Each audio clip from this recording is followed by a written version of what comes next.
Hi everyone, welcome back to the Beginnings Quilt Along. This is blocks 10 and 11, variable stars. Here's all your pieces for the first star. You're going to take your 4 rectangles and put your star point squares on that you have marked diagonally. And I always put them on and then check to make sure that I've got the angle going in the right direction. So I lay them on there with the pen side up, and then I check the angle by folding it back where the pen mark is. This time I'm going to make it so it looks like kitty ears. So here it is with it going the right direction. And then I'll check the other side and make sure that I got that one. So we make kitty ears. Ta-da! Little kitty ears. So I'll take this one off. And I'll just do the left side to start. I'll lay each one on exactly the same. That way I don't have to think about it more than once. And then transport them over to my sewing machine and sew them. And this time we're going to sew directly on the line, not a 1/4 of an inch away, just directly on the line. I'm going to show you a different way of making flying geese. We made them the no waste method the first time, and this time we're going to make them with the higher waste method. But this method is more accurate, so you'll get more accurate flying geese from this method. If you're going to fudge your seam off of the line, make sure that you fudge toward the corner. That's what I was showing you there. Because if you have to, you can always trim it if it's a little bit too long.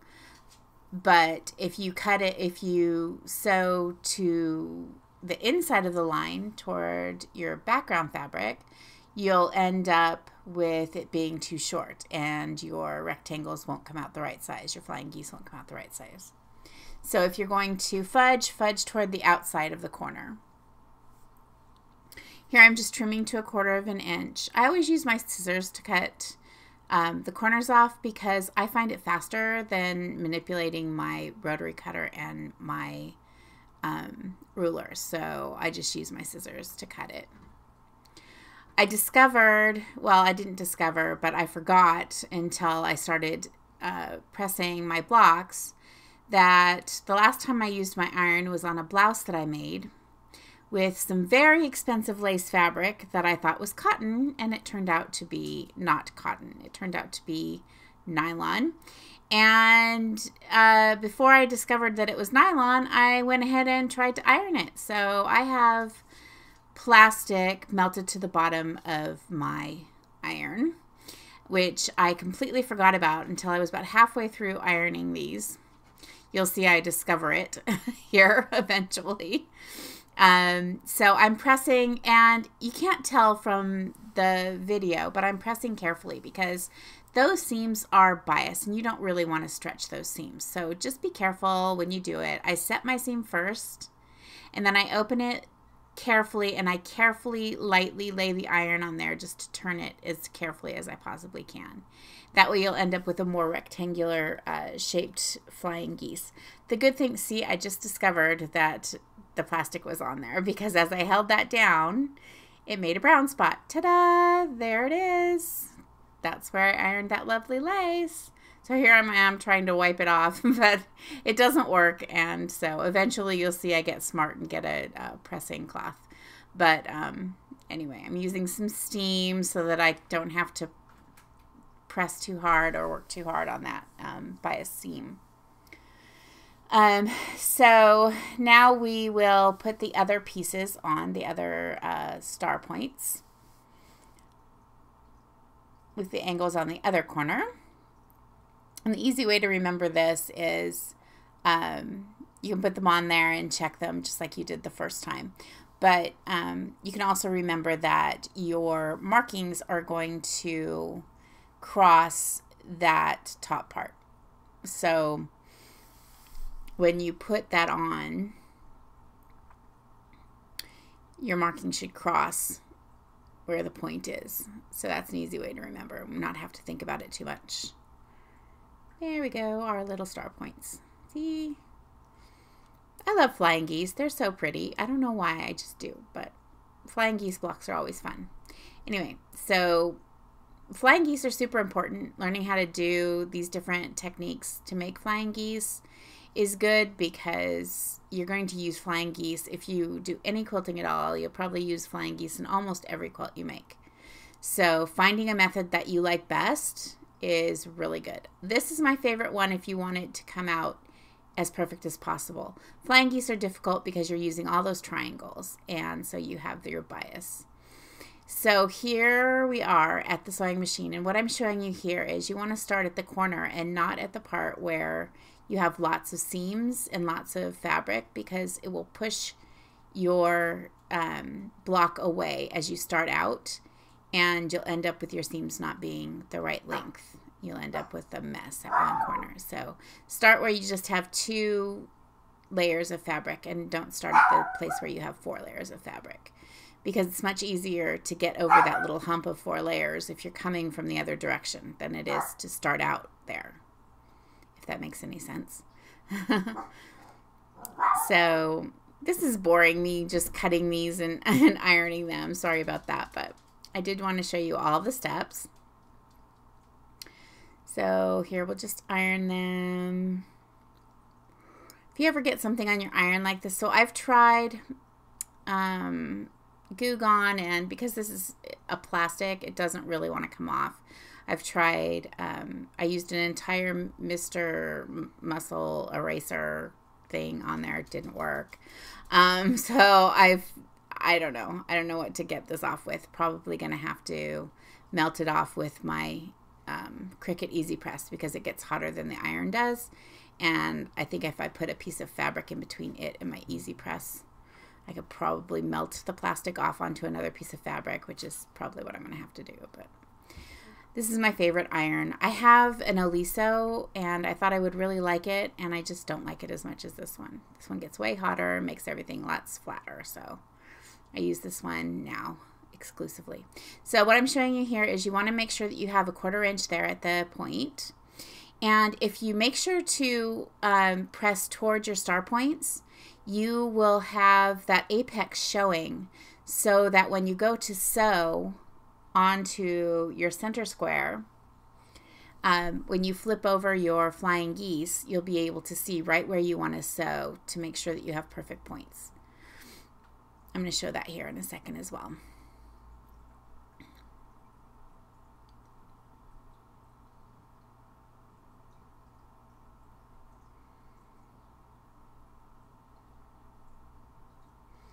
So this is how you'll lay out the block to put it together. Lay it out in rows.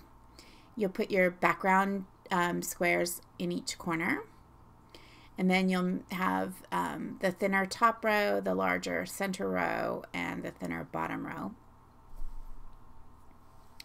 You'll sew the 3 rows together by themselves first, and then sew them to each other.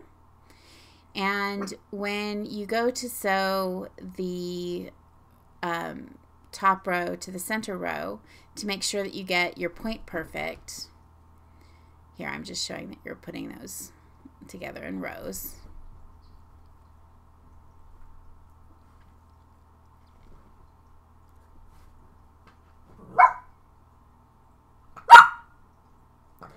So when you sew that top row to the center row, when you sew across the center, excuse my barking dogs. Girls, no. You'll sew right across that apex of that triangle. If you sew right where that point is, when you flip it over, you will find that you have perfect points on all of your points on your stars. And it'll make a really pretty block. So I'm just showing that there as well. And you do the same on the bottom. And so it's all sewn together. And now I'm showing you how I have pressed the seams. I pressed the center seam toward the middle, and the top and the bottom out toward the sides. That way my seams will nestle together when I pin them. put them together so that I have all of my seams matching.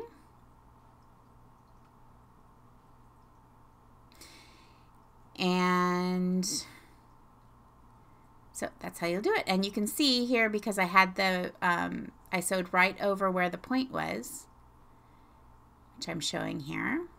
Since I sewed right over where that point is, I have perfect points on my stars.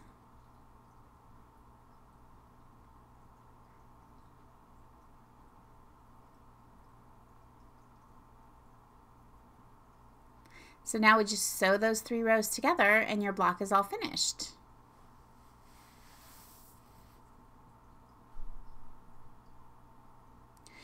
So that's the first block, and now we're going to sew the second block. The second block is exactly the same. The only difference is the center square is going to be a little bit fancier.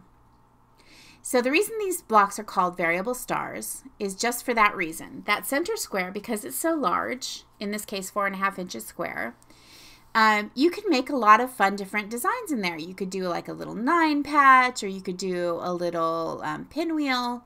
Lots of different things that you can do in the center of a variable star. This time we're going to do a square and a square. And so this is how you would make a square and a square for any block.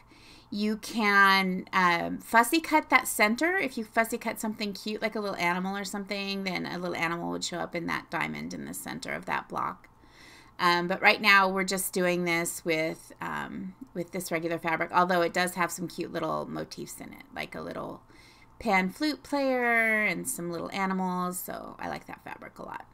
First of all, we're going to do 2 squares diagonally across from each other. And we're going to sew these the same way, straight on the marked line.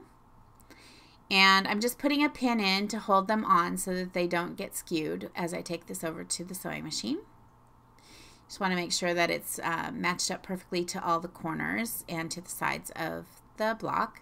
And then just put 1 or 2 pins in to make sure that it doesn't move around. Then we're going to sew directly on the line, as I said, and trim those corners off and press it. Now this block has a lot of bias edges in it that you've sewn, and when you press it, it will probably get a little bit skewed. You'll see when when mine is finished and pressed that it is a little skewed. It's not a perfect square, but the reason it's like that is that it has stretched a little as I've pressed it. So the best thing to do is go ahead and press it all out, and if it's not quite square, what you can do is stretch it a little bit, and I think I show that a little bit later in a little bit later part of the video, where I stretch it to make it square again. But it's very stretchy, so you can be a little bit gentle when you stretch it if you need to make it square. So here we've got 2 of the corners on, and now we're going to do the other 2 corners. And that's going to make a little diamond for the center of our second star. So there are a million different variable stars, maybe not a million, but quite a few different variable stars. And you'll see them called all different sorts of things. There's usually one named for every state. There's ones that are named after presidents' wives. Like there's a Martha Washington star and a Dolly Madison star, and they're all different kinds of stars. And usually it has something to do with, here I've sewn it and I'm cutting off trimming the corners again.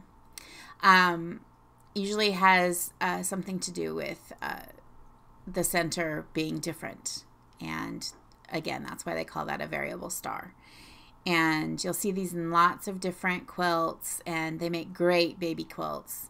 So here's the whole center, and I'm just going to finish pressing it. There's so many things that you can do with that center square and a variable star. As I said, you could make different blocks for it. And I'm going to show you here that in just a second. Oh, here, I'm flipping this over. Okay, so there's the little tree, and there's a pan flute player, which is hard to see, but there's a little chair there in the center. And This is lemon tree fabric from Tilda, and that print, the lemon tree print, has all of the little animals and people in it. It's really cute. It's got a little ballerina ballerina and a flute player and a girl on a swing and all kinds of different things. So it's really cute. So as you can see, the square is not a perfect square, but all I have to do is take a hold of the two corners that are the one in the right top and the one in the bottom left, and pull it a little bit and it will come out perfectly square. So I don't even bother to do that. I just go ahead and put together the rest of the star just the way we did with the green one. And here in a second, the video will speed up and you'll see that it'll go really fast. So just put all of the pieces together just the way we did with the green one. And the only difference is we're changing that center square to a piece square, that square and a square block.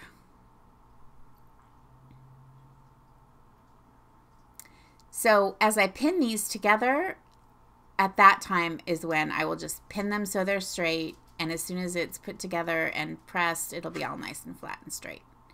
So here what I'm showing you is how to get those points to match up perfectly on your square and a square block and your flying geese.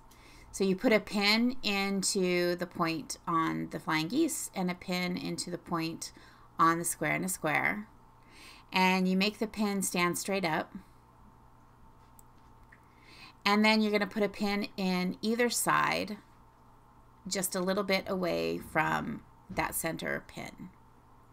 And that will hold those points right in the same spot that they are now, which is perfectly pinned. And then you'll take that center pin out completely. And then I just use it for pinning the ends.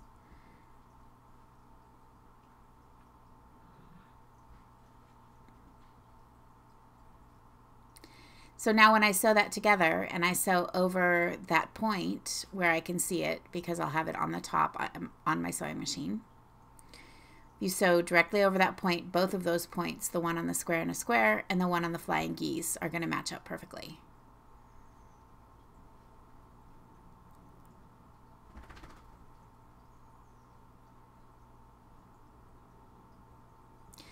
So I just sew across there and hit that point perfectly, and I'll get a perfect point on both sides. And through the magic of television, here we are with our perfect little square and a square variable star. And there's our first star. And they're all done. But I thought I would go ahead and show you how you could piece something for the center of the star and make it different. So I'm going to do a little pinwheel. As I was filming this, my husband decided that he was going to the grocery store and he wanted to talk to me while I was trying to put this pinwheel together. And so, as you can see, I get a little confused about which way the points are supposed to go. But I do eventually get there. The fun things that you can do with the center of that star are endless, and you can make the star even bigger. Some people even make variable star quilts that are just big, huge triangle quilts. You can make a whole quilt out of just one star and do lots of fun things for the center of it. You could even make a whole quilt for the center of it and put points around it. So many different things you can do. But anyway, here's our little pinwheel. And as I said, you can do lots of different blocks for the center of your star. I hope you had fun. I had a great time making this video for you, and I'm sorry it took me so long this month, but at least we got 2 blocks done. And in case you wanted to know, the quilt along will be finished in October, and we'll have finished all of the... Oh, also, I wanted to show you that you could fussy cut a cute little gnome and put it in the center and do pretty much anything. But I hope you had fun. And we'll be done with the quilt along in October. Plenty of time to get it quilted for Christmas. So I hope you'll stick around and keep working on your quilt. Thanks. Bye.